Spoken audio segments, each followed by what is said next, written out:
भूपति नाम का एक आदमी रहता था और वो बैंगलोर में रहता था। उसका एक बुक्स का स्टॉल था। भूपति की एक बेटी थी जिसका नाम तेजो था।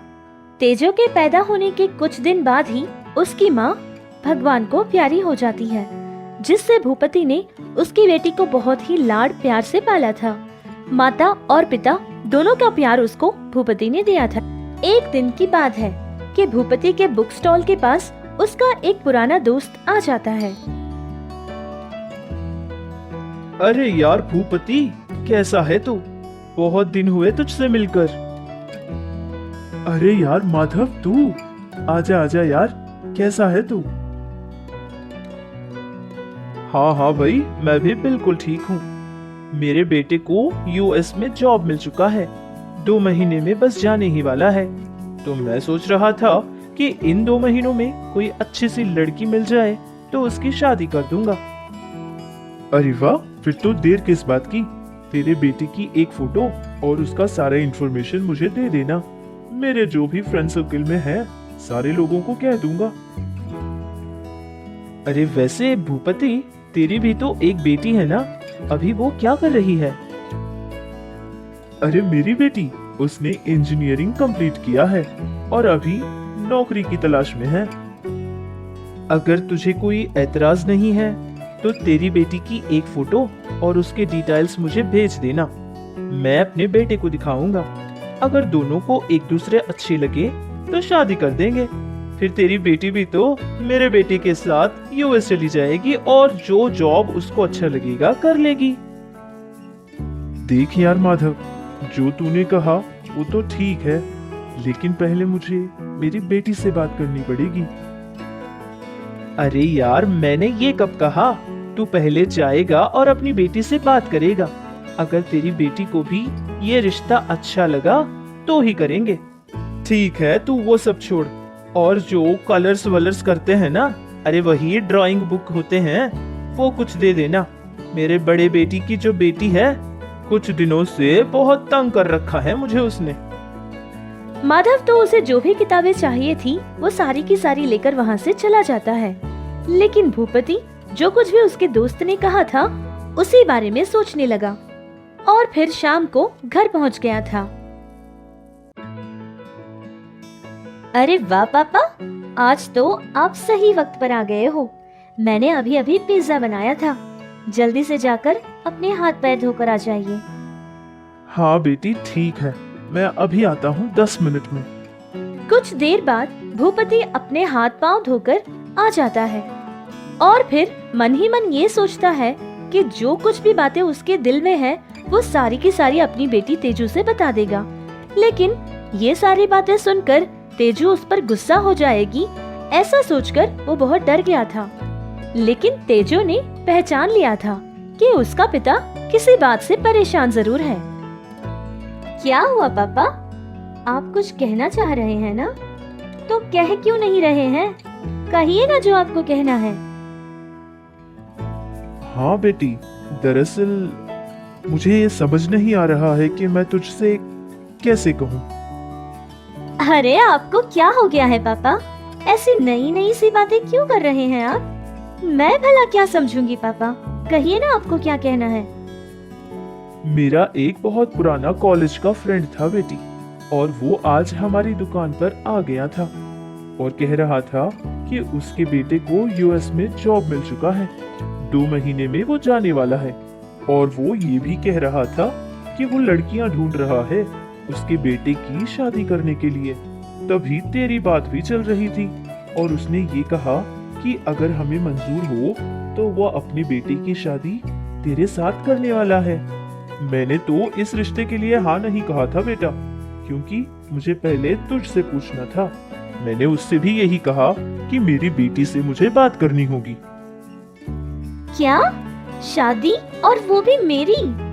आपको पता है ना पापा, मुझे जॉब करनी है और मुझे अपने सारे सपने पूरे करने हैं। अगर मेरी शादी कर देंगे और वो लोग कहेंगे कि मुझे जॉब नहीं करनी है तो मैं क्या करूं? मेरे सपने तो सारे के सारे अधूरे रह जाएंगे ना पापा। मेरी लाइफ स्पॉइल हो जाएगी। अरे नहीं नहीं बेटी, उसने तो खुद कहा था कि ऐसे जॉब करने से उनको कोई फर्क नहीं पड़ेगा, क्योंकि यूएस जाने के बाद उसने खुद कहा था कि वो तेरे लिए नौकरी ढूंढेंगे। ये देख बेटी, ये है उस लड़के की तस्वीर। अब खूब सोचना और फिर तेरा ख्याल मुझको बता देना।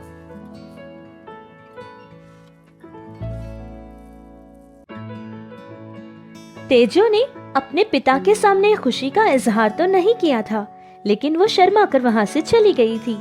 बेटी को ऐसे देखकर भूपति बहुत खुश हो गया था और उसको समझ आ गया था कि ये रिश्ता उसको पसंद है।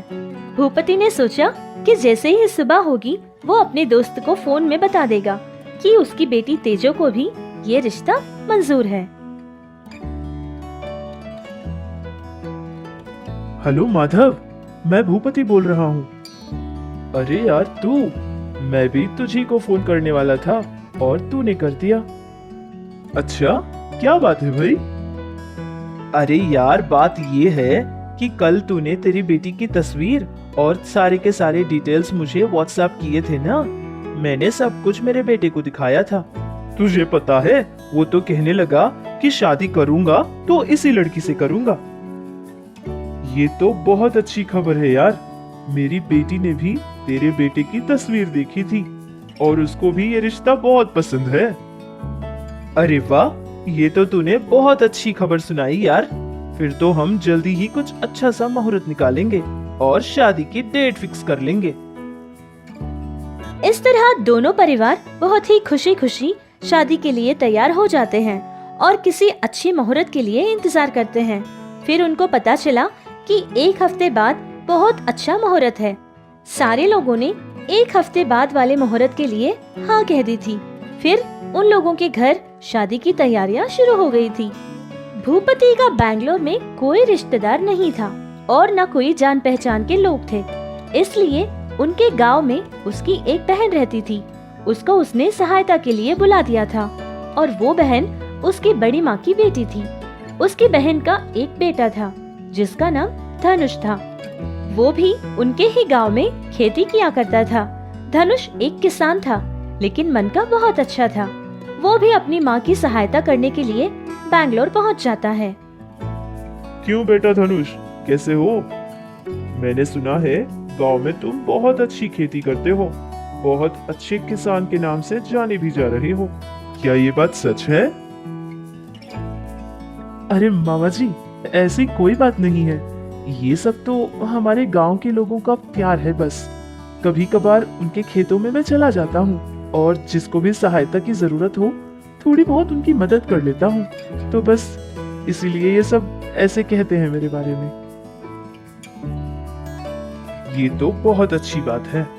सच कहूँ, तू बहुत अच्छा लड़का है बेटा, क्योंकि तू तो जानता ही है कि तेजू की माँ भगवान को प्यारी होने से पहले कसम दिलवाई थी कि तेजो की शादी तेरे ही साथ की जाए।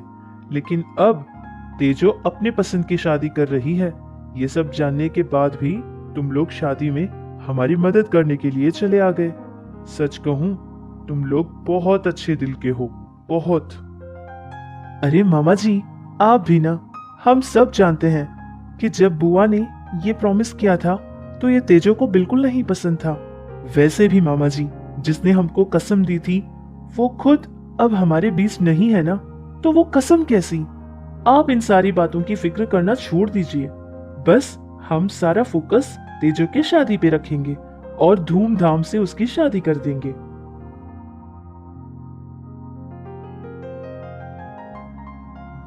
उम्र में तो मुझसे छोटा हो गया, वरना तेरे आगे मैं हाथ भी जोड़ लेता था। सच कहूं धनुष, आज अगर मैं इस जगह खड़ा हूं तो इसका कारण तेरे पिताजी है।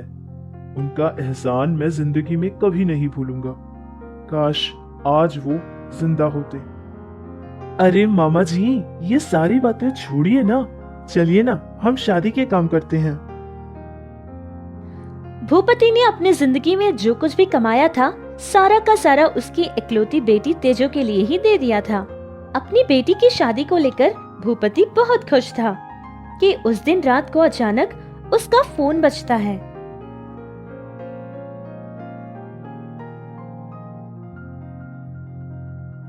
हेलो, कौन बोल रहा है? अरे बेटा, मैं माधव, दूल्हे का पिता बात कर रहा हूँ। जी जी सर, नमस्ते। बोलिए ना, आपने इतनी रात में फोन क्यों किया? मेरा बेटा अब नहीं रहा। मेरा बेटा मर चुका है। क्या? लेकिन ये सब कैसे हुआ सर? शाम को अपने दोस्तों के साथ मिलने के लिए चला गया था और घर आते समय एक लॉरी एक्सीडेंट हो गया था और मेरे बेटे ने वहीं के वहीं दम तोड़ दिया। ये सारी बात जानकर भूपति बहुत परेशान हो गया था। उसको बहुत बड़ा धक्का लगा था। भूपति बहुत ही परेशान हो गया था कि अगर उसकी बेटी की शादी ऐसे मंडप तक आकर रुक जाएगी तो उसकी बेटी के साथ कोई और शादी कभी नहीं करेगा। इन सारी बातों से परेशान होकर भूपति ने अपनी जान देने की कोशिश की थी, लेकिन धनुष ने वक्त पर उसकी जान बचा ली थी, जिससे भूपति की जान बच गई थी। मामा जी, ये आप क्या कर रहे हैं? आप पागल तो नहीं हो गए? बेटी की शादी अगर मंडप तक आकर रुक जाएगी तो कोई भी बाप क्या करेगा बेटा? मेरी आंखों के सामने अगर मेरी बेटी को सारी दुनिया इतनी सारी बातें सुनाएगी तो मैं कैसे बर्दाश्त कर पाऊंगा? इसीलिए मैं मरना चाहता था। ये सब आप क्या कह रहे हैं मामा जी? क्यों कोई तेजो से शादी नहीं करेगा? मैं करूंगा तेजो से शादी। क्या तुम सच कह रहे हो? हाँ मामा जी, मैं सच कह रहा हूँ। इस तरह तेजो की शादी धनुष के साथ हो जाती है, लेकिन तेजो को ये शादी बिल्कुल पसंद नहीं थी। फिर भी अपने पिता के लिए उसने चुपचाप ये शादी कर ली थी। दोस्तों, ये कहानी अभी खत्म नहीं हुई है, बल्कि ये तो अभी शुरू हुई है। अगर इसका अगला भाग आपको देखना है तो हमारे चैनल को सब्सक्राइब जरूर करना। अगले भाग का नोटिफिकेशन आपको मिल जाए, इसके लिए बेल आइकन को जरूर प्रेस करना।